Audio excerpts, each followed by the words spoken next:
আসসালামু আলাইকুম আলহামদুলিল্লাহি ওয়াসসালাতু আলা নবিয়িহি। প্রিয় দর্শক শ্রোতা, পৃথিবীর মধ্যে এমন একটি ইবাদত আছে যে ইবাদতটি আল্লাহ সুবহানাহু ওয়া তাআলা নবী রাসূলদেরকে করেছেন এবং নবী রাসূলদের সাথে সাথে মুমিন মুসলিম যারা আছে তাদেরকেও সেই ইবাদতের কথা বলেছেন। সেই ইবাদতটি কি, এই ইবাদত সম্পর্কে জানতে হলে আমাদের মুসলিম শরীফের 1015 নম্বর হাদিসটি দেখতে হবে। সেই জায়গার মধ্যে আল্লাহ নবী সাল্লাল্লাহু আলাইহি ওয়াসাল্লাম বলেন, ইন্নাল্লাহা তাইয়্যিবুন লা ইয়াকবালু ইল্লা তাইয়্যিবান। নিশ্চয় আল্লাহ তাআলা তিনি হচ্ছেন পবিত্র। আল্লাহ তাআলা পবিত্র জিনিস ছাড়া অন্য কোনো জিনিসকে গ্রহণ করেন না। এরপর আল্লাহ নবী সাল্লাল্লাহু আলাইহি ওয়াসাল্লাম বলেন, ওয়া ইন্নাল্লাহা আমারাল মুমিনিনা বিমা আমারা বিহিল মুরসালিন। আল্লাহ নবী বলেন, আল্লাহ তাআলা নবী রাসূলদেরকে যে নির্দেশ দিয়েছেন এমনই একটি কাজের নির্দেশ আল্লাহ তাআলা মুমিনদেরকে দিয়েছেন। এরপর আল্লাহ নবী সাল্লাল্লাহু আলাইহি ওয়াসাল্লাম 18তম পারার সূরা মুমিনের 51 নম্বর আয়াতটি তেলাওয়াত করলেন। আল্লাহ নবী সাল্লাল্লাহু আলাইহি ওয়াসাল্লাম তেলাওয়াত করে বললেন, ইয়া আইয়ুহার রুসুলু কুলু মিনাত তাইয়্যিবাতি ওয়া'মালু সালিহান ইন্নী বিমা তা'মালুনা আলিম। হে নবী রাসূলরা, তোমরা হালাল জিনিস ভক্ষণ করো এবং নেক আমল করো। তোমরা যা করো এই সম্পর্কে আমি আল্লাহ তাআলা জানি।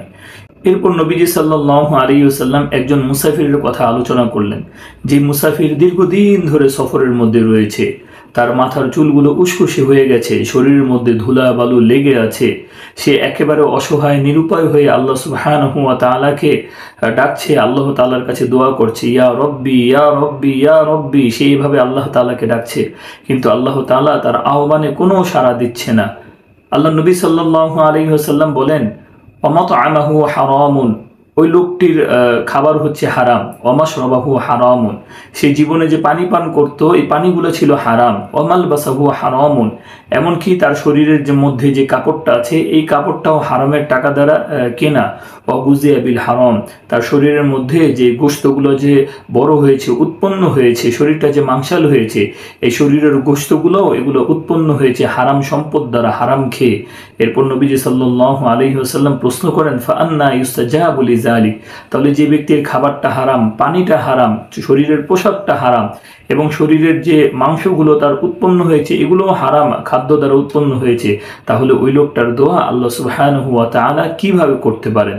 প্রিয় দর্শক শ্রোতা, উল্লেখিত হাদিস থেকে আমরা জানতে পারলাম যে কোনো ব্যক্তি যদি হারাম জিনিস ভক্ষণ করে খায় তাহলে আল্লাহ তাআলা তার এই দোয়াগুলোকে কবুল করেন না। তবে আপনি যদি চান যে আপনার দোয়াটাকে সবসময় আল্লাহ তাআলা কবুল করুন, তাহলে আপনার জন্য ওয়াজিব হচ্ছে, অপরিহার্য হচ্ছে, আপনি সর্বদা হালাল জিনিস ভক্ষণ করবেন, হালাল সম্পদগুলোকে ভক্ষণ করবেন।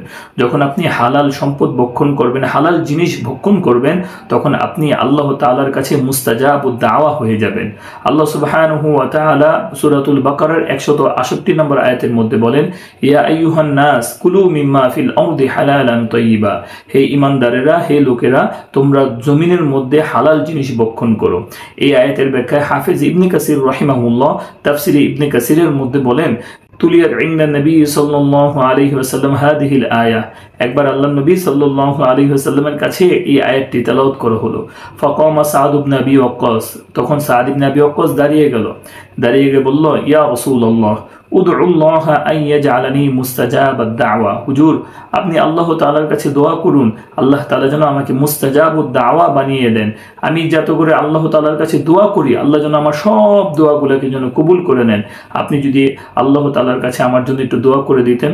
তখন নবীজি সাল্লাল্লাহু আলাইহি ওয়াসাল্লাম সাদ ইবনে আবি ওয়াক্কাসকে বললেন, ও সাদ, তুমি যদি চাও যে তোমার দোয়া সর্বদা কবুল হোক, তাহলে একটি আমল করো, আতিব মাতআমাকা তাকুন মুস্তাজাবাদ দাওয়া। ও সাদ, তুমি হালাল জিনিস ভক্ষণ করো, হালাল খাবার ভক্ষণ করো, তাহলে তুমি অটোমেটিকলি মুস্তাজাবুদ দাওয়া হয়ে যাবে। এরপর আল্লাহ নবী সাল্লাল্লাহু আলাইহি ওয়াসাল্লাম কসম করে বলেন, ইন্নার রাজুলা লা ইয়াকযিফুল লুকমাতাল হারামা ফি জাওফিহি মা ইয়াতাকাব্বালু মিনহু 40 ইয়াওমান। কোন ব্যক্তির উদরের মধ্যে যদি হারাম খাবার প্রবেশ করে তাহলে আল্লাহ তাআলা 40 দিন যাবত তার দোয়াকে কবুল করেন না। এরপর নবীজি সাল্লাল্লাহু আলাইহি ওয়াসাল্লাম বলেন, আইয়ুমা আবদিন নাবাতা লাহমুহু মিনাস সুহতি ওয়ার রিবা ফান্নারু আউলা বিহি ওই ব্যক্তি যার শরীরের গোশতগুলা গঠন হয়েছে হারাম খাবারের মাধ্যমে, তার সুদের মাধ্যমে, তার জন্য জাহান্নামের আগুনটাই হচ্ছে শ্রেয়। তাহলে এই হাদিস থেকে আমরা বুঝতে পারলাম, এই আয়াত থেকে আমরা বুঝতে পারলাম, আপনি যদি চান যে সবসময় আপনার দোয়াটাকে কবুল করা হোক, তাহলে আপনি হালাল খাবার অভ্যস্ত হন, হারাম থেকে দূরে থাকুন, তাহলে আপনি মুস্তাজাবুদ দাওয়া হয়ে যাবেন।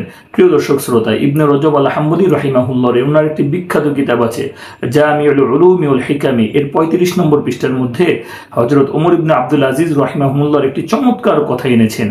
উনি বলেন যে হযরত ওমর ইবনে আব্দুল আজিজ রাহিমাহুল্লাহ উনি বলতেন যে আমি দৈনিক আল্লাহ তাআলা আমার উপর যে 5 ওয়াক্ত নামাজ ফরজ করেছেন, আমি শুধু এটাই আদায় করব, অন্য কোনো নামাজ আদায় করব না। আল্লাহ তাআলা আমার উপর যে যাকাতকে ফরজ করে দিয়েছেন, আমি শুধু এতটুকু যাকাত আদায় করব, এর চেয়ে বেশি 1 টাকাও দান করব না। আল্লাহ তাআলা আমার উপর যে রমজানের রোজা ফরজ করে দিয়েছেন, আমি শুধু এই রমজানের রোজাগুলোই রাখবো, অন্য কোনো নফল রোজা রাখবো না। আল্লাহ তাআলা আমার উপর যে হজকে ফরজ করে দিয়েছেন, আমি ফরজ হজটাই আদায় করব, অন্য কোনো নফল কোনো হজ আদায় করব না।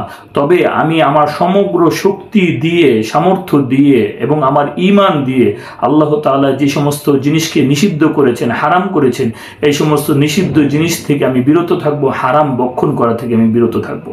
তার মানে বোঝা গেল যে আপনার যদি ইবাদত বন্দিকে যদি কমও হয়, কিন্তু আপনি যদি হালাল খাবার অভ্যস্ত হন, তাহলে এটা আল্লাহ তাআলার কাছে অনেক প্রিয়, নবীজি সাল্লাল্লাহু আলাইহি ওয়াসাল্লামের কাছে অনেক প্রিয়, এবং আপনি অচিরেই মুস্তাজাবুদ দাওয়া হয়ে যাবেন। আপনি আল্লাহ তাআলার কাছে যা দোয়া করবেন, আল্লাহ তাআলা সেই দোয়াটাকেই কবুল করে নেবেন। আল্লাহ তাআলা আমাদের সকলকে হালাল খাবার ভক্ষণ করে মুস্তাজাবুদ দাওয়া হওয়ার তৌফিক দান করুন। প্রিয় দর্শক শ্রোতা, আমাদের ভিডিওটি যদি আপনাদের কাছে খুব ভালো লেগে থাকে, তাহলে আপনারা লাইক, কমেন্ট, শেয়ার করতে পারেন। আর আমাদের চ্যানেলে নতুন হয়ে থাকলে সাবস্ক্রাইব করতে পারেন। আর আপনাদের যদি কোনো কিছু জানার থাকে, আপনারা আমাকে কমেন্টে জানাবেন, আমি ইনশাল্লাহ উত্তর দেওয়ার চেষ্টা করব।